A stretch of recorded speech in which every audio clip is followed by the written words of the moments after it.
web page allow you to check on the webinar announcement, and also you can recommend the speakers, use the speaker recommendation form.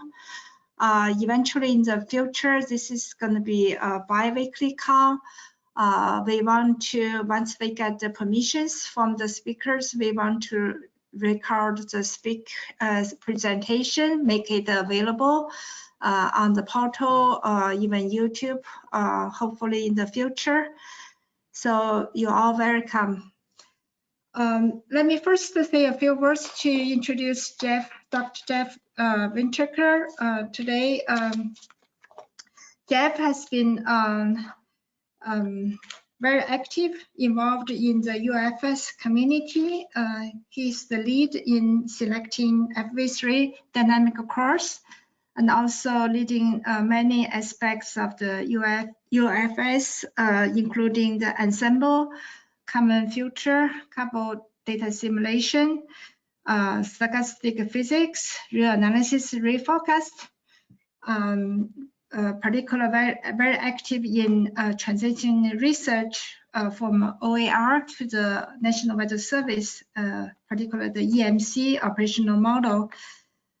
So today we are very happy to have Jeff to give the first seminar at this new series. His talk is about the ensemble data assimilation and model development. I'm going to, this web page, by the way, is Bhavna. She's our web UFS portal developer. Stacy is doing this, managing this webinar course. Both of them have spent a lot of time getting this ready. Thank you. And also Cecilia from the UFS community communication outreach group. Stacy, this is all.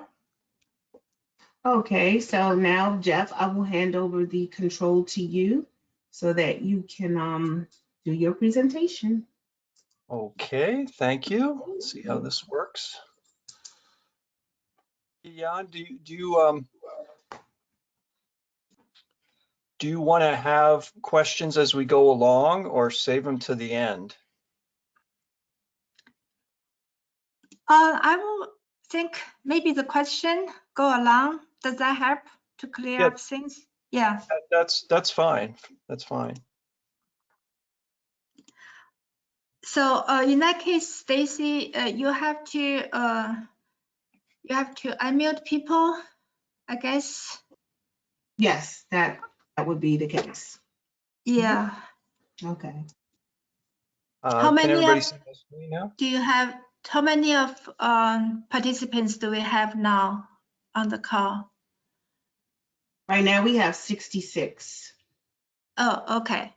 All right. Do you want to unmute them all, or how does that work?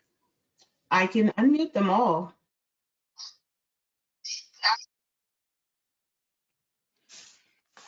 Okay. If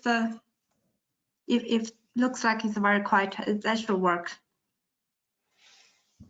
Can everybody see my screen okay? Yes. Okay. I'll go ahead and get started then. Thanks, Jan. I'm going to talk about some work we've done over the last year, funded by the program formerly known as NGGPS and now known as UFS R2O. And it all has to do with improving the operational ensemble data assimilation and prediction systems for the UFS. And this is work done by a team of people here at NOAA Physical Sciences Laboratory, myself, Phil Pegion, Clara Draper. And, excuse me, Jeff, do you want to go to the first slide to do the presentation mode? I am on the first slide. You don't see that though, do you? Oh, I don't. I'm seeing the slide 7 for some reason.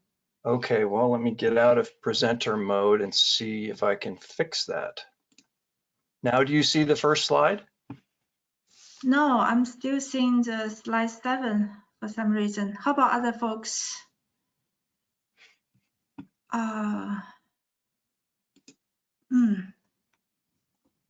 It's only me. Stacy, which slides are you seeing? I'm seeing slide 7 too. This is Bhavana, and I don't see the slides in presentation mode. Yes, same here. Okay, I just put myself in presentation mode. What do you see slide 1 now? I'm No. seeing slide 7. Oh, I'm okay. seeing slide 7 as well. Stacy, do you want to just drive then from the presentation in the Google Drive? Maybe that would be better. That will probably be better. Okay, let me go to that. Just one moment.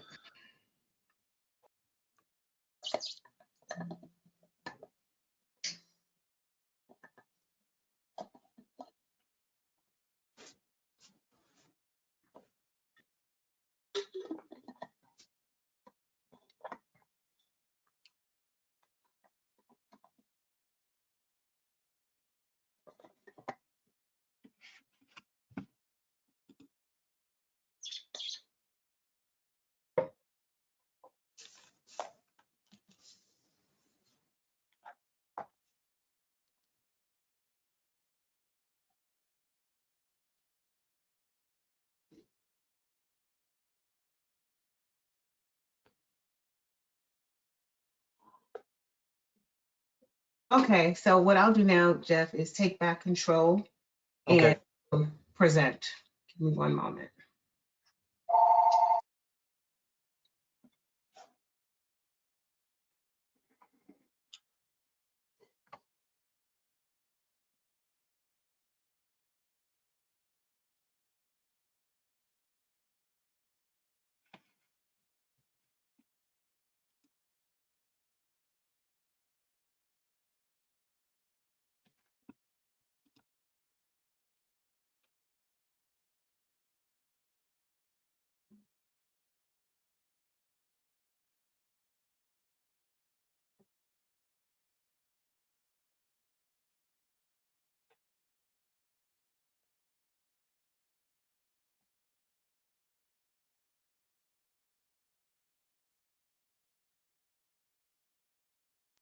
Jeff, I believe you have to hand over control to me, please. Okay, I'll see if I can figure out how to do that. Stop showing screen, change presenter. Got it, thank you. Okay.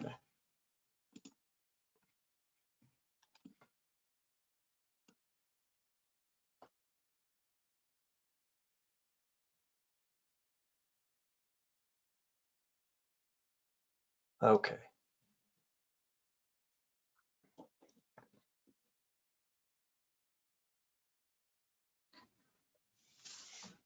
So why don't you just go ahead to the second slide? So Do you want to go to the present mode? Click on the top right. Space top. No, present. Yes. yeah, okay. So this is this talk will be in 3 parts. The first part is work mainly done by Phil Pegion and our team, and it has to do with representing model uncertainty in ensemble forecasts in such a way that that representation is done consistently across the model component interfaces. And part 2 is work that Clara Draper's done on representing uncertainty in the land model. Looking forward to being able to use ensemble data assimilation to assimilate observations into the land model. As a first step, we need to represent the uncertainty in the model itself in order to do that correctly. And then the last section talks about some of the work we've done recently to improve the GSI EnKF data assimilation system for the GFS v16 implementation. Next slide.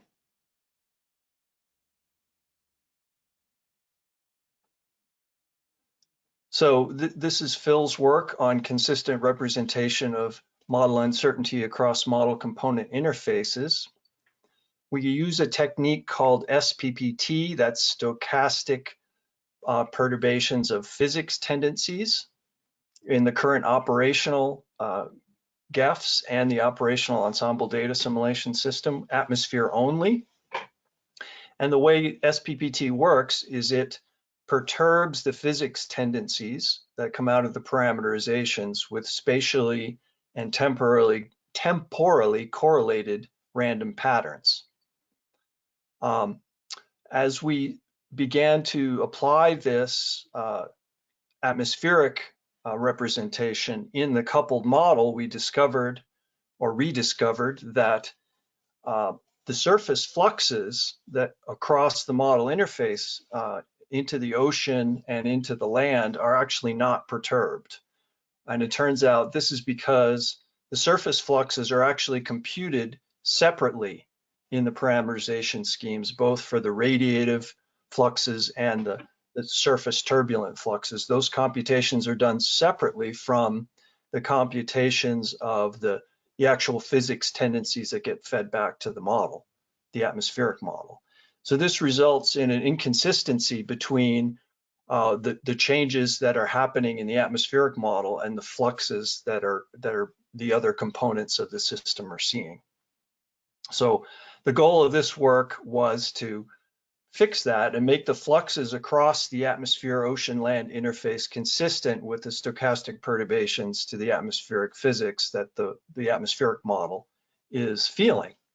And Phil is tackled this for the radiative fluxes first, and his approach was to perturb the cloud fraction that's given to the radiation scheme when it does a computation of the radiative, both the radiative tendencies and the radiative fluxes that the other model components see, and actually then remove the radiative heating tendencies from SPPT. And in addition, we're also perturbing all the moisture tracer tendencies with SPPT now, not just the specific humidity. All the other microphysics variables are perturbed as well. Next slide. So these are some initial results from a single 10-member coupled model forecast. So it's one initialization time. And what we're looking at here is a graph, a plot of both SST and shortwave radiative fluxes at the surface, the spread of those quantities as a function of forecast lead time. The black curve is the control experiment where there's no atmospheric stochastic physics in the coupled model. So all the spread comes from differences in the initial state. And the red curve is the current operational SPPT scheme in the atmosphere, along with another scheme that's implemented in the atmosphere called stochastic kinetic energy backscatter. And the blue curve is SCEB plus the modified SPPT, where we're not perturbing the radiative tendencies. We are perturbing cloud fraction instead to get consistent radiative fluxes. And we're also perturbing the microphysics variables. So what Phil found was that perturbing the cloud fraction does significantly increase the spread of the radiative fluxes that the ocean sees at the surface, but that spread saturates at about day 10. And that increased spread in downward shortwave fluxes at the surface does result in slightly more rapid SST growth in the ocean. But more importantly, the fluxes that the ocean is seeing and the spread in the fluxes that the ocean is seeing is now consistent with the perturbations to the tendencies that the atmospheric model is seeing. And that will be important when we start to run the coupled model for very long integrations. We would expect much better energy conservation. So next slide.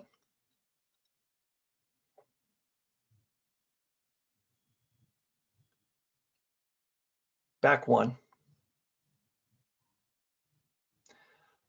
This shows the impact of this change on the 2-meter temperature and total column water and outgoing long wave radiation. So it turns out that although now the land model is seeing increased spread in shortwave radiative fluxes, that doesn't really have a very significant impact on the 2-meter temperature spread over land. So that seems to suggest that perhaps the uncertainty in the radiative fluxes are not as important for increasing the spread of the near surface variables over land. Next slide. So the next steps with this work, Phil's now addressed the radiative fluxes. We still need to address the turbulent heat and momentum fluxes and make those consistent with the PBL tendency perturbations that the atmospheric model is seeing. So that's the next step in this research. And we also want to look at what happens if we use a different random pattern to perturb the cloud fraction instead of using the same random pattern that SPPT is using. And we also want to look at longer term integrations with the coupled model to see what the impact of these changes to the atmospheric stochastic physics are on long-term stability of the model, most importantly, but also how does it affect the mean climate of the coupled model and its variability, things like the MJO and ENSO. Next slide. Can I have a question? Sure. Jeff, yeah, can you go back to the previous slide? So for this new modified scheme, SPPT is new. Does that account for the perturbations in the momentum fluxes, like 10-meter vanes? No, well that's the next step, is we need to address the turbulent fluxes. We've so far only dealt with the radiative fluxes. So now we need to figure out a way to make consistent perturbations to the atmospheric PBL tendency perturbations and the turbulent heat and momentum fluxes that are going into the ocean and the land. I see. Okay. But we have a way forward for that, so that should be pretty straightforward. Thank you. So now, unless there are any other questions on that part, I'm going to move ahead to Clara's work. This is work she's done to represent model uncertainty in the land model, and we need this. Her primary interest is data assimilation, and we quickly realized that until we have a better representation of the uncertainty in the land model, we're not going to be able to do ensemble data assimilation very effectively for the land model, because as I'll show you, the spread in the land states is drastically underestimated, which means that we won't be making very good use of the observations unless we fix that. So what Clara is showing by way of motivation on this slide is an estimate of the error in the GFS land soil moisture, top layer soil moisture states. There's no really agreed upon truth for soil moisture. So this is a bit of a tricky thing to estimate, and Clara's developed a method called triple collocation, which looks at various data sets, in this case, SMAP, MERA2, and the GFS, and tries to estimate the random component of the error in all those systems that is independent of the system itself and also independent of the underlying truth. And that's described in her journal article, which I've referenced there. And that error estimate is shown in the red curve as a function of the mean soil moisture itself. So it varies as a function of the mean soil moisture conditions, and it varies spatially, as you can see in the map on top. So that's essentially our target for the ensemble. We want the ensemble spread to match that red curve, and without any representation of model uncertainty in the land model itself, what we end up with is, as a baseline estimate, is that black curve. So the ensemble is underspread by at least a factor of 2. Next slide. So Clara has tested 2 methods for representing uncertainty in the land states. The first method is an additive noise scheme, which adds perturbations, spatially correlated perturbations, to both the soil moisture and soil temperature at every time step in the model. And this is sort of a standard scheme that's used in many offline land DA systems like GLDAS. The second method is a variation of SPPT, which I just described for the atmosphere, applied to the land model. So the tendencies that the land model produces for soil moisture and temperature are perturbed using spatially correlated and temporally correlated random patterns. So the curve on the right shows the results of both of these methods for soil moisture. Again, the red curve is the baseline error estimate that we're shooting for. The black curve is the control experiment where there's no representation of model uncertainty in the ensemble. And I should say first that these experiments were done by running the full hybrid 4D ENVAR data assimilation system at C192, or roughly 50 kilometer resolution for 30 days. And it's actually pretty computationally intensive to evaluate these things, because it takes a long time to get reasonable statistics out of the land model. 30 days is barely enough. And we're running 80 member ensembles here. So the results show that for the green curve, the SPPT ensemble makes a small improvement. The ensemble spread is increased.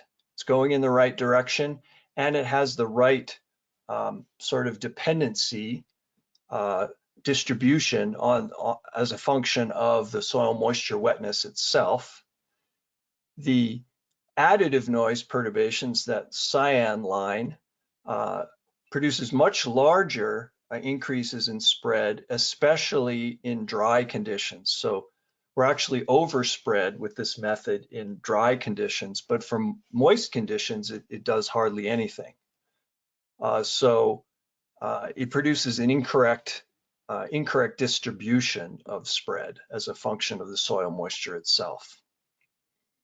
And one of the problems with the SPPT approach is that since you're perturbing the tendency of soil moisture, it only really has an impact where there is a tendency of soil moisture. So it tends to only increase the spread in those areas where it's recently rained. If it hasn't rained recently, it doesn't do anything.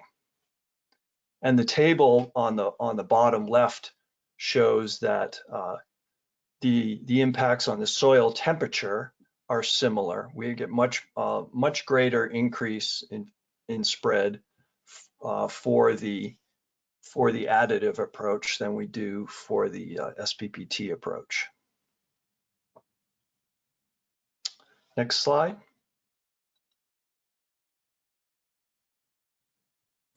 This shows the impact on the 2-meter temperature in the atmosphere. So the lower, the lowest levels of the troposphere. And the maps on the top row show the ensemble spread for the control experiment.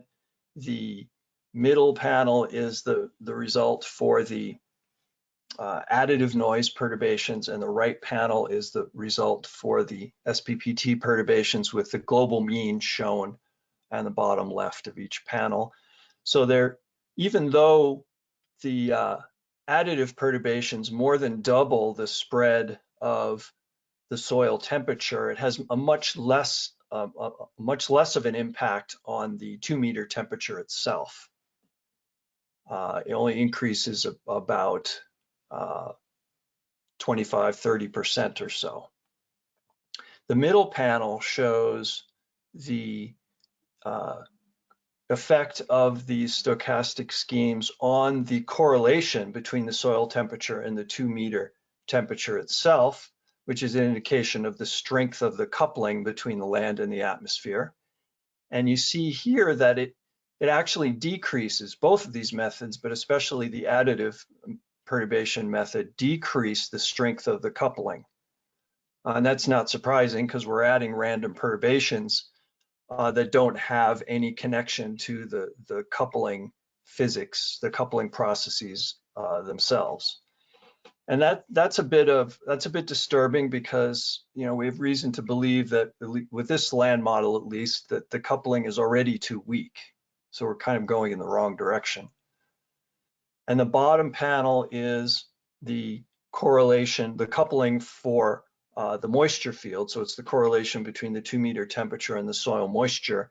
And here, the thing that jumps out, especially in the middle plot, is these red areas where the correlation is increased, a positive correlation is increased. So that means that where the soil moisture is higher, it's warmer, and vice versa. And it turns out this is coming from the fact that in these are dry regions, and where it's being made moister, the temperatures are getting warmer at night. And Clara's had extensive conversations with folks at EMC and the land model developers themselves, and it turns out that this is actually a spurious correlation, and it's a model error in NOAA. So this correlation is a feature of the NOAA land model that is ultimately a modeling problem, and there's reason to believe that it's actually fixed in NOAA MP. And if anybody has any questions about the details of that, I'm sure Clara will be happy to answer it. Okay, next slide. Okay, did you want to take questions now? I do have some questions. Sure, happy to. Okay, great. Robert Grumbine, you are unmuted. Oh, my question is actually on phase 1, where you were looking at the evolution of the ensemble spread, and there were demonstrated what was up with the land and with the ocean, but there wasn't anything regarding sea ice. I was wondering if that was done. That's a good point. We should look at that, and we can look at that. We just haven't done that yet. But thanks for suggesting that. I'll pass that on to Phil. Okay, thanks. Okay, so there is another question. Tom Hamill, I am going to unmute you. You are unmuted. Yeah, hi, Jeff. So in the first part of your talk, you focused upon, consistency such that what we're doing in the atmosphere for perturbations has a reflection to the ocean. Now here, you've recently, showed doing perturbations to the land state, but you wouldn't expect a perturbation, let's say, to increase soil moisture unless there was accompanying precipitation. So I'm wondering if you're thinking towards, increased consistency over land between the perturbations in the atmosphere and the perturbations in the land state, and if you have any possible approaches in mind. Yeah, thanks for setting me up there, Tom. Yeah, that's going to be the next slide, actually, or the one after. Okay. One more question, Fang Lin Yang, I'm going to unmute you. Fang Lin. Oh, just one more. Sorry.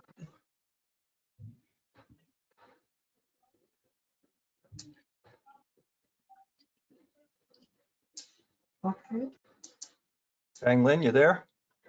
Fang Lin, you are muted. You're self-muted. If you can unmute it, there you go. Oh, okay. Can you hear me now? Yep. Well, the question is on field work, the perturbation on cloud. My understanding is the radiation scheme itself use sub-columns. It has the random cloud power and the cloud overlap perturbation. I'm just wondering, can they be made consistent or they have to be independent from your perturbation? Is Phil on the call? I don't know if I'm going to be able to answer that. Would that be? I can discuss Okay. with Phil. Yes. I am here. Okay. So Fang Lin, this could be used in conjunction with that random cloud overlap assumption. They're basically implemented independently. Okay. So I know there are also ongoing effort from the AER and the Robert Pinkers to add the cloud perturbation for ensemble forecast. yeah. So actually, what I'm doing here was in discussion with Robert Pincus, and was directed by him to basically go the route I've done it. So I see. Okay. I am talking to him. Excuse me. So does that answer your question? Yeah, sure. Yes. Okay. Yeah. And getting back to Bob's, now I can speak. Getting back to Bob Grunbein's question, I mean, these perturbations are impacting the CIs, but since I didn't have any handy verification, I haven't looked at it yet, but I will.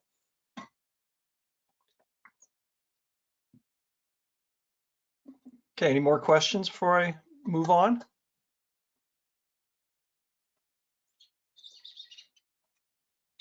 Okay, go ahead to the next slide then.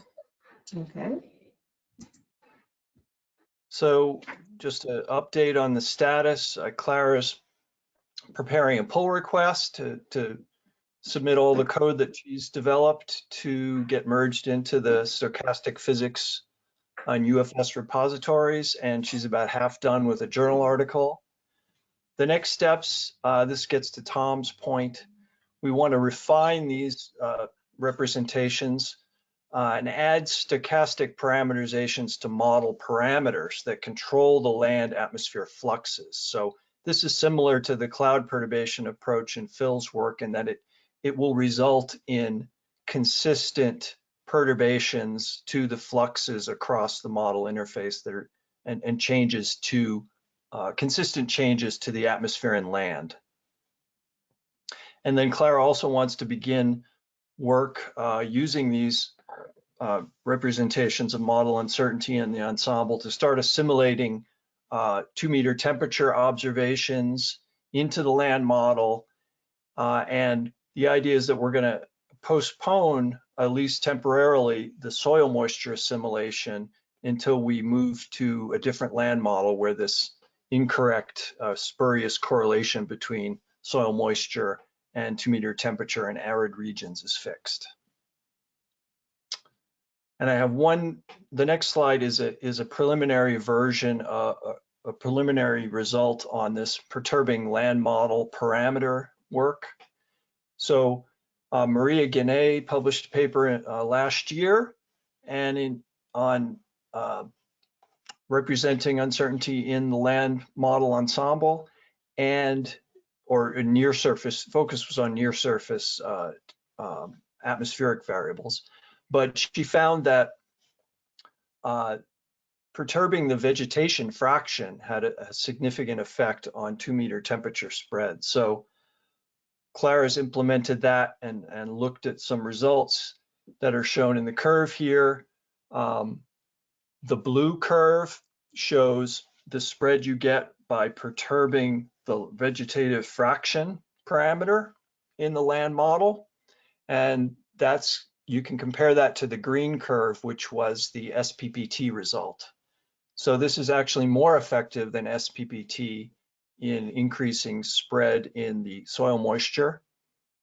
The plots here show the impact on 2 meter temperature and the correlation between 2 meter temperature and soil temperature. And so we do increase the spread in the 2 meter temperature, which is good, but perhaps more importantly, we actually are increasing the land atmosphere coupling now. We're increasing the correlation between changes in the soil temperature and the 2 meter temperature, which is a good thing, because as I said before, we think that's underdone in the NOAA land model. And it's an indication that we are making consistent changes in the atmospheric and land states. So any questions on that? Okay, I'll move on to the final section now. This is on improvements to GFS v16, the GFS v16 data assimilation system. This is work done by myself and Anna at PSL in close collaboration with Kathy Thomas at EMC. Next slide. So this is a slide from EMC that shows some of the recent changes to the GFS, including the upcoming GFS v16, which is scheduled for next February. And the highlighted changes here are ones which we have worked on in the data assimilation for this work I'm going to describe. One of them has to do with increasing the model top from roughly 50 kilometers to 80 kilometers, going from 64 levels to 127 levels. That has big implications for the data assimilation system and how we deal with the ensemble component and how we deal with the background error, static component of the background error. We've also moved to, for reasons which I'll describe later, we've changed the ensemble update algorithm from the serial ensemble square root filter with observation space localization to the LETKF with model space localization. So I'll talk more about that. And at the same time, we're going to a technique, we're implementing a technique called incremental analysis update for GFS v16. Next slide.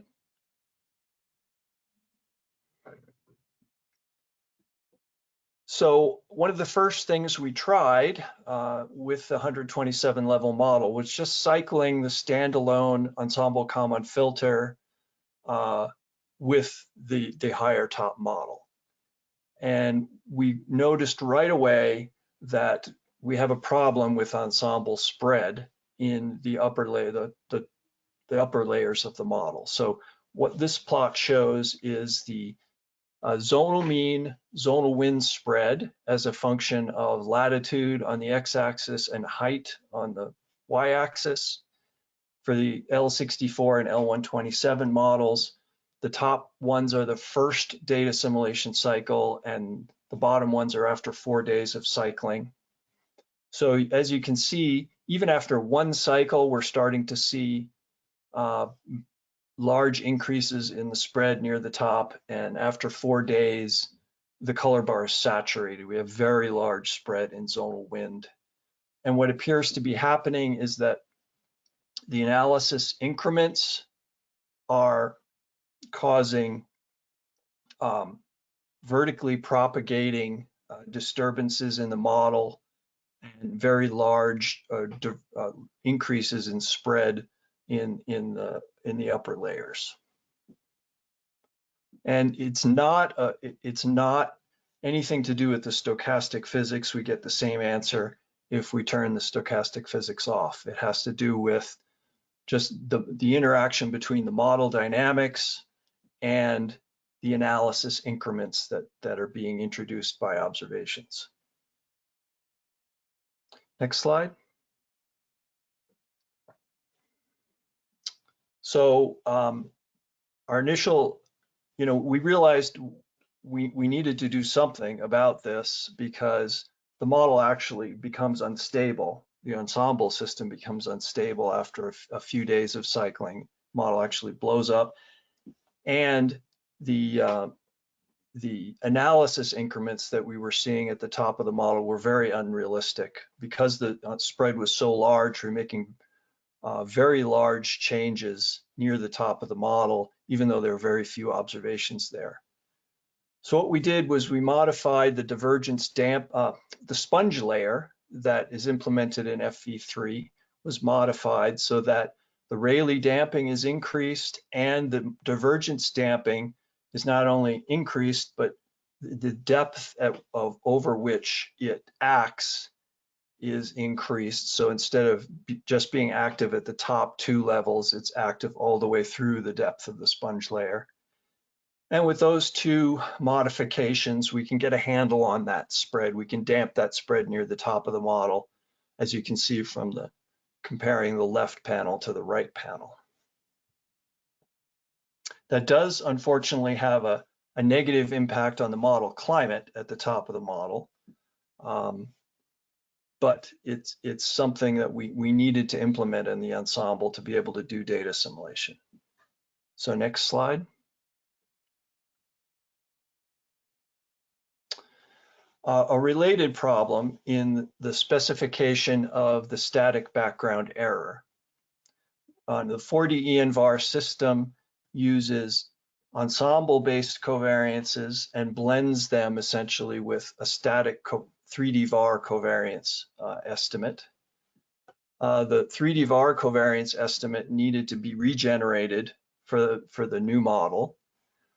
There are 2 methods we looked at for doing this. The current method, which was used for the 64 level models, called the NMC method, where we take lagged pairs of forecasts that are valid at the same time, treat those as perturbations, have a large sort of climatological estimate of those perturbations and derive the background error covariance from that database. So Kathy ran the model initialized from MERA, because MERA had a higher model top. We could use that to initialize the high top version of FV3. And she ran 2 months of forecasts, 1 winter and 1 summer, combined them to generate a new static background error estimate.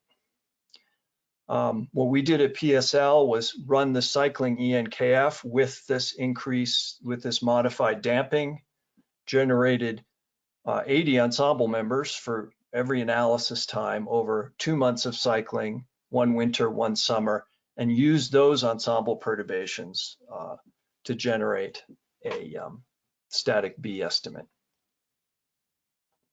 Next slide. Okay, I have a couple of hands raised. Would you like to take a question? Sure. Yep. Louisa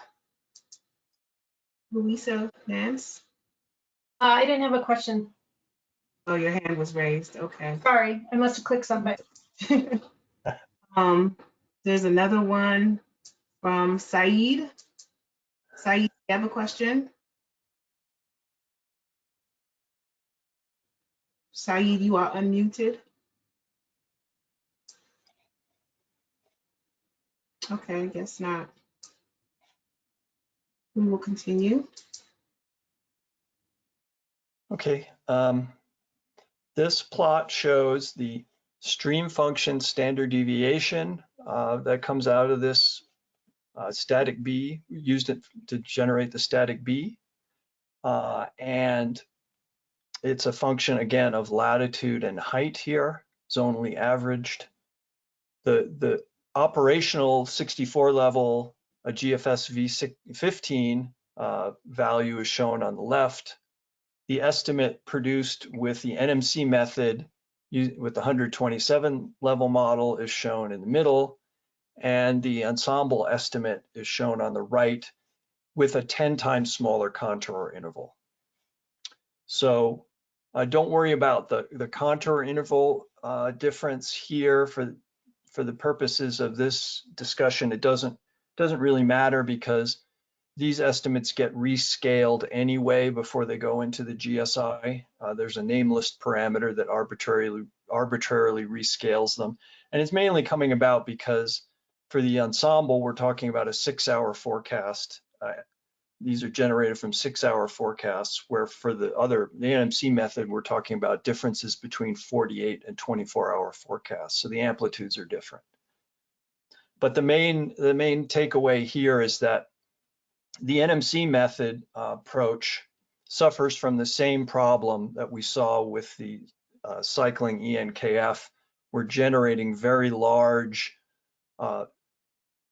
spread near the top of the model. So two solutions starting from very similar initial conditions can diverge very rapidly near the top of the model, producing very large spread, which is undesirable for the data assimilation, as I'll show you in the next plot. Next slide. So if you do cycling data assimilation with the NMC method static B, you get analysis increments whose amplitude is shown on the left. So we're getting analysis increments near the top of the model that are 5, 6, 7 meters per second amplitude in the zonal mean. So locally, they're much larger than that. Whereas if we use the ensemble generated static B with a damped enhanced sponge layer, those very large values aren't present. So we've used both of these features in the GFS V16 package. We've modified the sponge layer so that the ensemble-based part of the covariance doesn't have too large spread near the top, and we've modified the static B estimate, or created a new static B estimate with the as generated from ensembles using that enhanced sponge layer. And both of those things are needed to produce reasonable results. Next slide. The 4D IAU is another aspect of GFS V16. And this is work that was done by my colleague Lily Lei, who was at PSL for a number of years and now is at Nanjing University. And this work is described in the paper. And it was initially implemented in the spectral model, the old spectral model. And these are the results from the paper showing that when we gradually introduce the analysis increments as the model, as a tendency in the model itself, as opposed to initializing the model suddenly with a new analysis, we actually are able to fit the observations better in the subsequent forecasts. So that's an indication that it's improving the retention of the information that's being put in by the data assimilation. It's called 4D IAU because we're actually calculating analysis increments at multiple times during the analysis assimilation window and introducing time varying analysis increments interpolated to the model time step as the model is running. So This was tested a long time ago in GFS, the old spectral GFS. We revisited that in the new FV3 based GFS. We modified the workflow to handle the IAU, which, by the way, is a significant departure from the way we've been doing things, because now we don't really have an analysis to work with. The observation information is introduced gradually over the analysis window. So it was a fairly significant change in the way that the data assimilation workflow works. Next slide. So as part of this 4D IAU update, we switched to the LETKF from the serial square root filter. I'm not going to go into what that the differences are between those algorithms, other than to say the LETKF algorithm is more efficient in generating multiple analysis increments as a function of time than the square root filter is. So it's computationally more efficient when we have this 4D IAU paradigm instead of just generating a single analysis. What I'm showing here is the result of a work that Lily and I did in collaboration, and Anna in collaboration with Craig Bishop, who's now at the University of Melbourne. And the motivation here was we realized that radiance information was not being dealt with optimally in the EnKF system. And this had to do with the way that we're representing sampling error. So we represent sampling, deal with sampling error with something called covariance localization. And in the old square root filter, this localization was achieved by essentially tapering the covariances estimated by the ensemble to 0 as a function of distance between the observation and the model state variable. And so in this approach, we have to have a location associated with every observation. And for radiances, the vertical location is an ill-defined quantity, since the radiance is seeing a vertical integral of quantities in the atmosphere. We were basically taking the maximum value of the weighting function for each radiance instrument and channel and calling that the location. But it turns out that actually sort of that results in us losing significant signal associated with those observations. In addition to filtering out sampling error, we're filtering out signal. So we implemented a different approach to localization in the vertical, where we don't have to make reference to the observation location at all. We're just tapering covariances based upon different distances between model variables themselves. And this is more similar to the way that it's actually done in the ENVAR system. And this plot shows the result of a cycling experiment, EnKF only, with the new approach, the red curve, model space versus ob space, the old approach. And it's the fit of the first guess to the observations. And you can see that with this new approach, we're fitting the observations better in the background forecast. So that's part of the GFS v16 implementation as well. And that's about all I have, except for the conclusion slide, which is the next one. Our target for this work on model uncertainty is GFS v13. We're also looking to implement land data assimilation in GFS v13 and GFS v17, and as the first step, this land model uncertainty work is a first step in that direction. And we've implemented these improvements to the GSI EnKF in the GFS v16, and it's now running in pre-implementation parallel tests. So happy to take more questions. Okay, we have about a minute left, a couple minutes left. Let me see. Maui.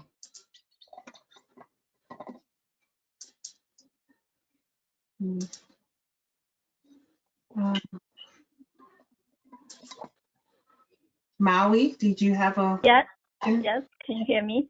Yes, Yep. we can hear you.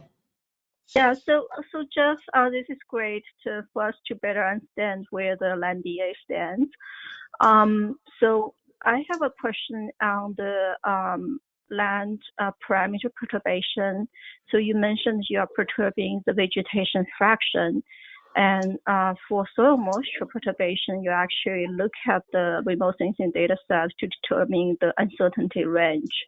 How about for the vegetation fraction? Are you taking account into multiple sources of remote sensing data set? If Clara's on the line, I'll defer to her to answer that. Is she on? I don't. If she's not, I think the answer is we are not currently using any data sets to constrain our perturbations, but we would definitely want to do that in the future. Okay, thank you. I'll follow up with her then. Okay. Then we have another one, but well, it's now 4 o'clock, so we don't have any more time. We ran out of time, as a matter of fact, but if you all would email me your questions, then I'll be sure to get them to Jeff. Yan, did you have anything else to add?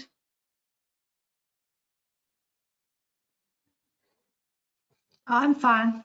Okay. Thank you, Jeff. Thank you, Stacy. Sure, thank you, Jeff.